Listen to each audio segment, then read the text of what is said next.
ठीक है, अब देखें हम स्टेरिलाइजेशन पढ़ेंगे। स्टेरिलाइजेशन जो है बाय डेफिनेशन ये एक ऐसा प्रोसेस होता है that can kill all forms of microbial life. For example bacteria को ये मार देता है, वायरसेस को ये मार देता है, स्पोर्स को ये मार देता है और फंगाई को ये मार देता है। ठीक है, ठीक है। अब स्टेरिलाइजेशन किस किस के ज़रिए हम कर सकते हैं, ठीक है ना। तो न सिर्फ हम स्टेरिलाइजेशन हीट और केमिकल्स के साथ, बल्कि हमारे पास तीसरा ऑप्शन क्या होता है, हमारे पास तीसरा ऑप्शन होता है इरेडिएशन। ठीक है, तीसरा इरेडिएशन। फॉर एग्जांपल हम ले लो गामा जो रेज हैं, इसके ज़रिए भी हम इरेडिएशन करते हैं, जो स्टेरिलाइजेशन करते हैं। ठीक है ना, इरेडिएशन गामा रेज के ज़रिए। ठीक है, तो ये तीन चीज़ें हैं हमारे पास। क्या क्या चीज़ें हैं, sterilization with heat, sterilization with chemical और स्टेरिलाइजेशन विथ इरेडिएशन। ठीक है, फिर हमारे पास डिफरेंट टाइप्स ऑफ केमिकल्स हैं, हीट की टाइप्स हैं, फिर इरेडिएशन की टाइप्स हैं, हम देख लेंगे। ठीक है, हीट जो है, स्टेरिलाइजेशन विथ हीट जो होती है ना, ये हीट हम स्टेरिलाइजेशन विथ मॉइस्ट हीट के साथ कर सकते हैं और स्टेरिलाइजेशन विथ ड्राई हीट के साथ हम कर सकते हैं। ठीक है ना। अब सबसे पहले हम पढ़ेंगे स्टेरिलाइजेशन विथ मॉइस्ट हीट। इसको हम क्या कहते हैं, मॉइस्ट हीट के साथ करने को ऑटोक्लेविंग भी बोलते हैं। देखें, अगर हम इंस्ट्रूमेंट्स को डिप करें या इमर्स करें, सिंपल डिप बोलो यार, ठीक है ना, डिप करें, किस में डिप करें, अगर 100 डिग्री सेंटीग्रेड के बॉइलिंग वाटर में डिप करें, ठीक है ना, तो क्या होगा, तो उसको हम डिसइंफेक्शन कहेंगे। ठीक है, ठीक है। अब अगर हम मॉइस्ट हीट को, यानी स्टीम को मॉइस्ट हीट कहते हैं ना, स्टीम को मॉइस्ट हीट कहते हैं, अगर इसको हम अंडर प्रेशर रखें तो क्या होती है, अंडर प्रेशर बंद करके रखें तो ये हमें प्रोड्यूस कर सकता है वेरी हाई टेम्परेचर। ठीक है, वेरी हाई टेम्परेचर। ठीक है, this very high temperature is desirable, good, it is good for sterilization. तो मैंने क्या कहा, अगर हम इंस्ट्रूमेंट्स को या किसी भी उसको हम डिप करें 100 डिग्री सेंटीग्रेड बॉइलिंग वाटर में तो डिसइंफेक्शन होगी, लेकिन अगर मॉइस्ट हीट को अंडर प्रेशर हम रखें तो हाई टेम्परेचर प्रोड्यूस होता है और वो हाई टेम्परेचर क्या करता है, it is good for sterilization. ठीक है ना। अब क्या होता है, ठीक है, ये ऑटो क्लेविंग जो होती है ना, autoclaving, it is just like a pressure cooker. ठीक है ना, ये एक प्रेशर कुकर टाइप जैसा होता है। इसमें स्टीम अंडर प्रेशर इस पास, यानी इसमें स्टीम होती है जो कि क्या होती है, अंडर प्रेशर स्टीम होती है। ठीक है ना, इसमें जो टेम्परेचर होगा, ठीक है ना, इसमें जो टेम्परेचर होगा वो कितना टेम्परेचर होगा, that depends on the pressure. ठीक है ना, प्रेशर को अगर हम फॉर एग्जांपल 15 पाउंड्स करें तो क्या होगा, प्रेशर को अगर हम 30 पाउंड्स करें तो क्या होगा, मैं आपको बताता हूँ। ठीक है ना, फॉर एग्जांपल अगर हम 15 पाउंड्स का प्रेशर रखें, अगर हम प्रेशर उसमें 15 पाउंड का रखें इस कुकर में जिसकी मैं बात कर रहा हूँ, तो 121 degree centigrade temperature for 15 minutes, 121 degree centigrade for 15 minutes it produces effective sterilization। ठीक है, 15 प्रेशर पे 121 डिग्री सेंटीग्रेड टेम्परेचर और 15 मिनट्स टाइम। ठीक है, ये प्रोड्यूस करता है इफेक्टिव स्टेरिलाइजेशन। ठीक है ना, लेकिन अगर हम टेम्परेचर को 30 पाउंड्स करें, टेम्परेचर को 15 पाउंड की प्रेशर को 15 पाउंड के बजाय 30 पाउंड्स करें तो 134 डिग्री का टेम्परेचर हासिल कर सकते हैं हम, और ये 3 मिनट में इस काबिल हो जाता है कि ये इफ़ेक्टिव स्टेरिलाइजेशन प्रोड्यूस कर सके। ठीक है ना, तो most commonly use sterilization technique जो होती है, ठीक है ना, most commonly use sterilization in operation theatres में जो होती है ना, वो यही ऑटोक्लेविंग होती है, स्टीम से करते हैं। क्यों, it can kill all forms of bacteria और it can kill even heat resistant spores भी। ठीक है, तो ये मॉइस्ट हीट बहुत इंपॉर्टेंट है। देखें कि 30 प्रेशर पे ये एकदम 134 डिग्री सेंटीग्रेड तक जा सकती है।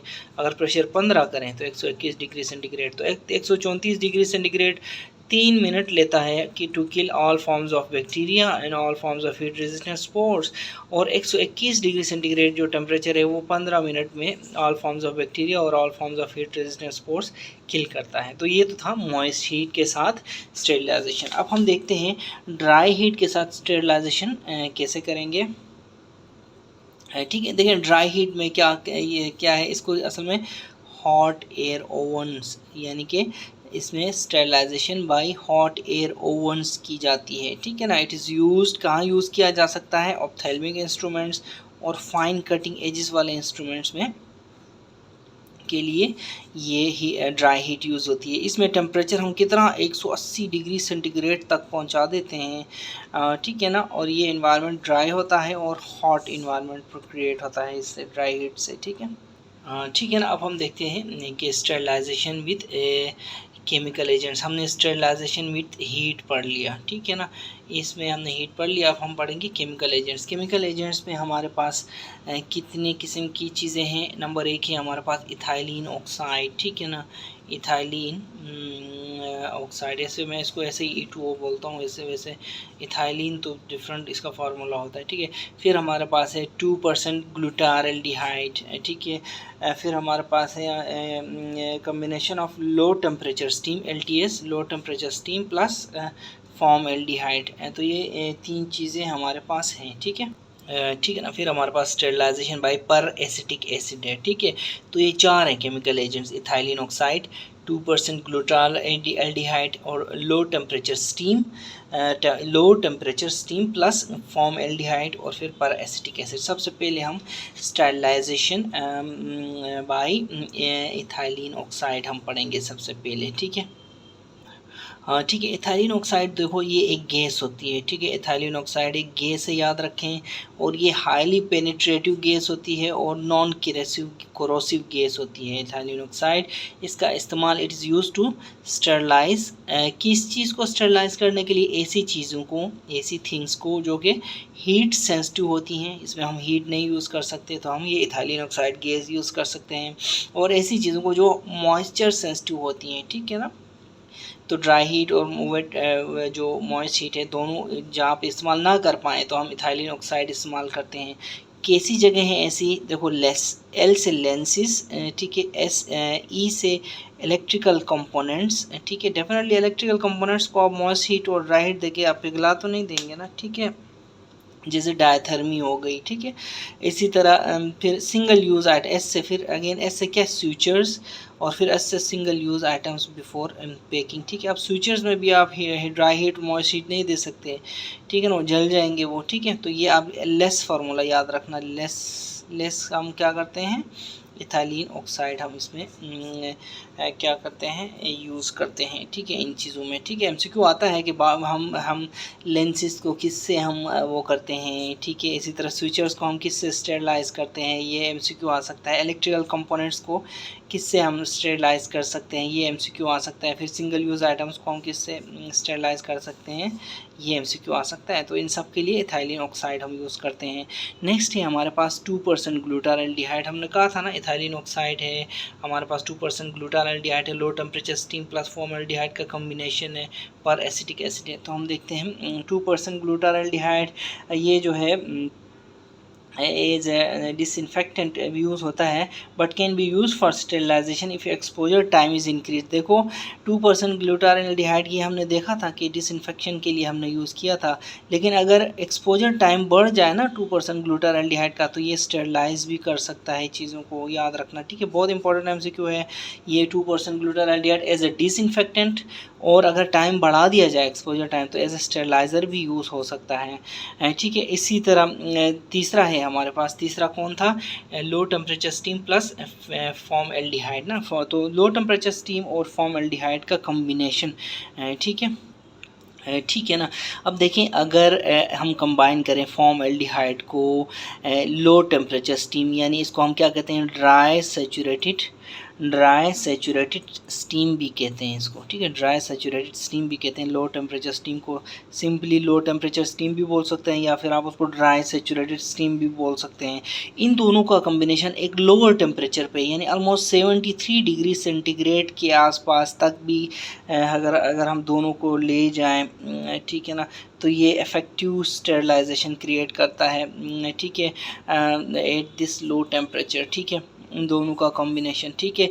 तो हीट सेंसिटिव मटेरियल्स के लिए हम ये यूज़ कर सकते हैं, और ऐसे इंस्ट्रूमेंट्स जो कि इंटीग्रल प्लास्टिक कंपोनेंट से बने हों, ऐसी चीज़ों को हम इन दोनों से स्टेरिलाइज कर सकते हैं, इन दोनों के कॉम्बिनेशन से, ठीक है। फिर हमारे पास है sterilisation by peracetic acid. ये पर एसिटिक एसिड है, और ठीक है, ठीक है, और ये क्या क्या मारता है, it is effective against spores को ये किल करेगा, इसी तरह बैक्टीरिया को ये किल कर सकता है, वायरसेस को ये किल कर सकता है, यीस्ट एंड फंगाई, इन सबको ये पर एसिटिक एसिड है ना, ये इसको मार सकता है, ठीक है।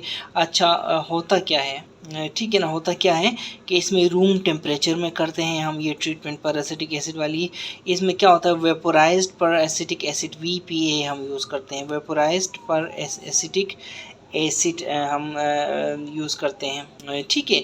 ये जो वेपोराइज्ड पर एसिटिक एसिड इसको हम इंजेक्ट करते हैं एक प्रेशराइज्ड चेम्बर में, ठीक है। तो एक प्रेशराइज्ड चेम्बर फॉर एग्जांपल ये इसमें हम इंजेक्ट करते हैं, इसमें हमारा मटेरियल होता है, ठीक है ना।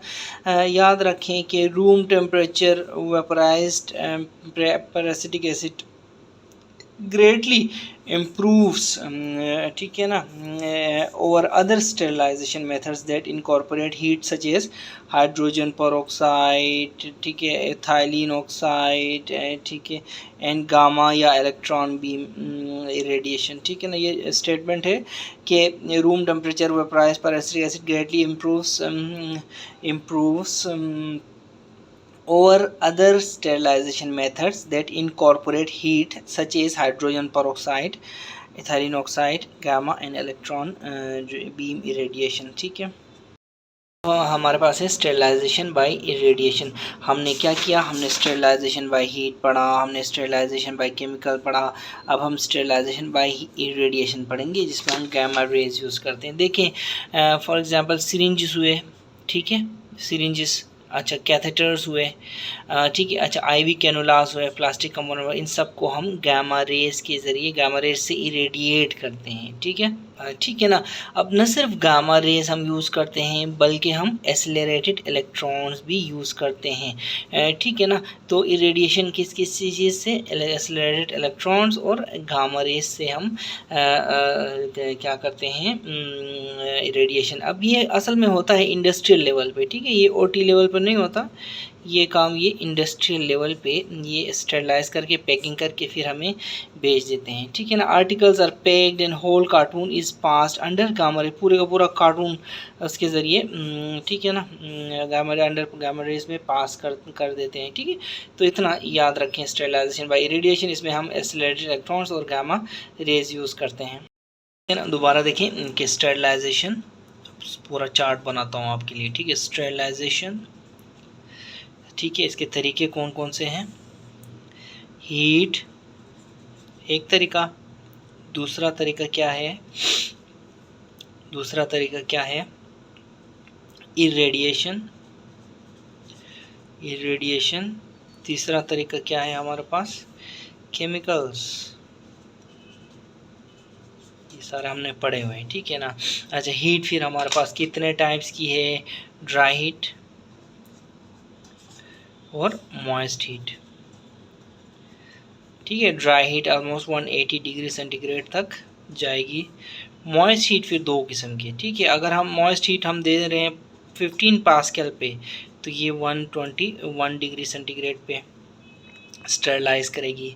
अगर हम 30 पास्कल के प्रेशर पे, यानी कि इसका टेम्परेचर प्रेशर पे डिपेंड करता है, तो ये 134 डिग्री सेंटीग्रेड पे, ठीक है, 134 डिग्री सेंटीग्रेड पे फॉर 3 मिनट्स, और 121 डिग्री सेंटीग्रेड फॉर 15 मिनट, या T फॉर टाइम, ठीक है।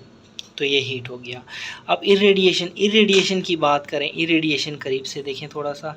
इरेडिएशन हमारे पास दो किस्म की, ठीक है, रेडिएशन हमारे पास दो किस्म की, गामा रेस, ठीक है, गामा रेस और एक्सेलरेटेड इलेक्ट्रॉन्स, इलेक्ट्रॉन बीम हम डालते हैं इसमें, ठीक है, एक्सेलरेटेड इलेक्ट्रॉन बीम, ये दो किस्म की, ठीक है। अच्छा, फिर हमारे पास आगे क्या है, केमिकल्स। केमिकल्स को मैं थोड़ा सा नीचे लेके आता हूँ, यहाँ पे केमिकल्स में हमारे पास इथाइलिन ऑक्साइड है, जिसको मैं अपनी तरफ से E2 लिखता हूँ। इसी तरह दूसरा हमारे पास क्या है, 2% ग्लूटाराल्डिहाइड है। फिर हमारे पास low temperature steam plus formaldehyde है। और फिर हमारे पास क्या है, पर एसिटिक एसिड पा है हमारे पास, ठीक है ना। तो ये स्टेरिलाइजेशन का चार्ट आपने याद रखना है, सही है। इसका जो निमोनिक है वो याद रखें, PeL2। 2 से 2% ग्लूटाराल्डिहाइड, E से इथाइलिन ऑक्साइड, P से पर एसिटिक एसिड और L से लो टेम्परेचर स्टीम प्लस फॉर्मल्डिहाइड, ठीक है। अच्छा, मॉनिटरिंग कैसे करेंगे, मॉनिटरिंग कैसे करेंगे स्टेरिलाइजेशन की, ठीक है। स्टेरिलाइजेशन की मॉनिटरिंग कैसे करेंगे, उसमें हम किसी भी ऑब्जेक्ट के ऊपर हीट सेंसिटिव स्ट्रिप रख देते हैं ऑन ईच पेक, ठीक है ना। वो स्ट्रिप जो होती है फिर कलर चेंज करती है, if the target is achieved, वो चेंज कलर करती है और हमें पता लग जाता है कलर चेंज से कि ये स्टेरिलाइज हो गई है, ठीक है ना। अच्छा, अब देखें 3 टर्म्स हैं, एसेप्सिस क्या है, एंटीसेप्सिस क्या है और एंटीसेप्टिक्स क्या है। तो सबसे पहले हम पढ़ते हैं asepsis, ठीक है। asepsis it refers to the methods of preventing contamination of the wound and other sites by ensuring that जो है, ठीक है, बाय इंश्योरिंग दैट कि इनके साथ सिर्फ और सिर्फ स्टेराइल ऑब्जेक्ट्स और स्टेराइल फ्लूइड्स ही कांटेक्ट में आएँ, तो इसको एसेप्सिस कहते हैं। एसेप्सिस एक अच्छा सेटअप जहाँ पे बैक्टीरियल ग्रोथ या दूसरे जर्म्स की ग्रोथ कम है, एसिस कम है और इस तरह के मेयर्स जिससे बैक्टीरियल ग्रोथ ज़्यादा ना हो और बैक्टीरियल कंटेक्ट ज़्यादा ना हो, उसको एसेप्सिस कहते हैं, ठीक है ना। तो उसका डेफिनेशन यही है कि it refers to the methods of preventing contamination of the wound or other sites by ensuring that कि इनके साथ जो कंटेक्ट में चीज़ें आएंगी वो सिर्फ स्टेराइल कंटेक्ट ऑब्जेक्ट या स्टेराइल फ्लूइड्स ही आएंगी। जैसे कि एसेप्सिस फॉर एग्जांपल, हम जो ऑपरेशन करते हैं, फॉर एग्जांपल पेशेंट को लिटाया हुआ है, ऐसे अपेंडिक्स का ऑपरेशन करना है तो हम ग्लव्स पहनते हैं एसेप्सिस क्रिएट करने के लिए, पेंटिंग ड्रेपिंग करते हैं, तो इस पूरे को एसेप्सिस कहते हैं, ठीक है। फिर एक टर्म है एंटीसेप्सिस, ठीक है। Antisepsis use of chlorhexidine, alcohol और आयोडीन टाइप या Pyodine type of things for disinfection of the skin, इसको एंटीसेप्सिस कहते हैं। फिर एंटीसेप्टिक्स क्या होती हैं, केमिकल्स, जो ऐसे केमिकल्स जो इनहिबिट करते हैं ग्रोथ ऑफ माइक्रो ऑर्गेनिजम्स को, अगर हम उनको स्किन या म्यूकस मेम्ब्रेन्स पे लगा दें तो इनको antiseptic, for example alcohol, iodine, chlorhexidine, इन चीज़ों को एंटीसेप्टिक्स कहते हैं। इन चीज़ों के इस्तेमाल करने को एंटीसेप्सिस कहते हैं, ठीक है। बस ये आपने याद रखना है।